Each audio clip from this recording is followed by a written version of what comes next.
If I wasn't constantly working, I'm a bad person. And my wife would be like, let's go to the movies. And I would think, oh, I got to get stuff done. But what was it? It was no point after a while. It was just, you can't live like that. You can't. And that was exactly me, Richard. I was the same way. I thought rest was like, when people are like, you need to rest, I thought they meant just like laying down. I didn't think it was productive, and I never rested ever. And my body was screaming at me to rest. And when I finally did, I now live what I call the 3 Ps remix. I live this life filled with purpose. I know my purpose, which is here talking to you, talking to your audience about this.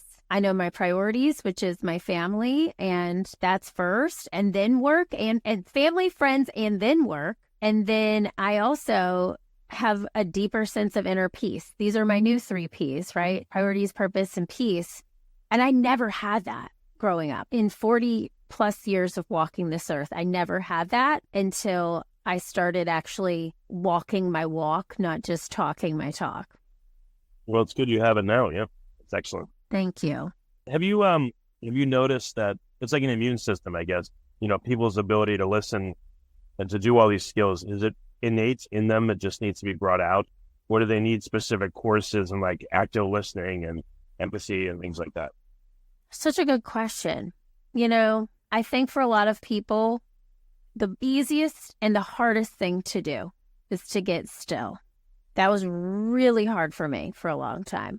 And I know for a fact, after being the person who resisted stillness, that in stillness is when all of my magic happens. It's where I get the greatest ideas. It's where I am able to recharge and fully be who I'm here to be. I do believe that all of us have this capability to be still and listen to what our inner guidance system is telling us. But some people need the courses and the classes to do it and actually make it happen.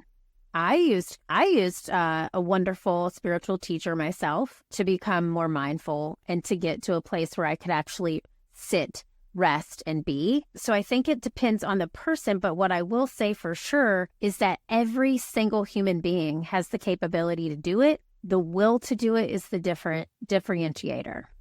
I was imagining what you're talking about. Imagine you're in a sales call when it comes to a decision point and you say to the prospect, let's have literally a minute of silence for you to think. I'm not going to interrupt you, nothing. Just relax for a minute. I wonder what that would do. It would be weird. Interesting. It would be awesome. I would be like, hell yeah, whoever this person's selling me to. If I was this person on the receiving end, I'd be like, hell yeah, I haven't had a minute of sitting by myself all day. And this person knows what, is giving me an opportunity to like be reflective right here, right now. But I can also see, and this is me being like real comfortable in it, right? If I wasn't, it could be real weird and real awkward. But I do think when you have those moments of stillness, and when I've said moments of stillness, I mean alone, like having your journal, having a minute to just sit, reflect, and be at the beginning or the end of a day. What if we really had stillness at work? What if we had more stillness at work? I would love to see that and see the results. It would be weird if there was a workplace where, you came in and for the first 15 minutes, it was recommended and encouraged for you to just sit and relax and, don't check email, none of that stuff. Just chill out. I actually worked with a fitness client years ago, Les Mills. They do like a lot of the choreography for boot camps, things like that, and they sell it to gyms. And that's what they did. They had a meditation room in their office, and people, like, they could come in and meditate and then go to work. And then they had guided meditation and yoga. Obviously, it's fitness and mindfulness and health all kind of go together.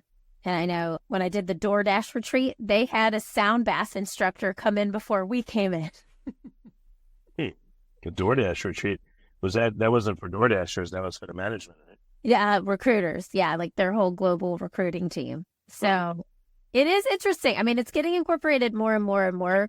I think it's weird for people because like people just don't do it, right? And so some people find it super comfortable and relaxing. And I think what's hard about being still and actually listening and being receptive to whatever comes to us is that it takes us out of the rush of the day to day. But I'm here to say, like, the rush is over, man, because I did it for way too long, and all it got me was bad back pain, chronic stress, and maybe some headaches here and there, and an over obsessive amount of drinking Kim Crawford Sauvignon Blanc at the end of the day. Mm. If you don't want to live like that, there's other ways.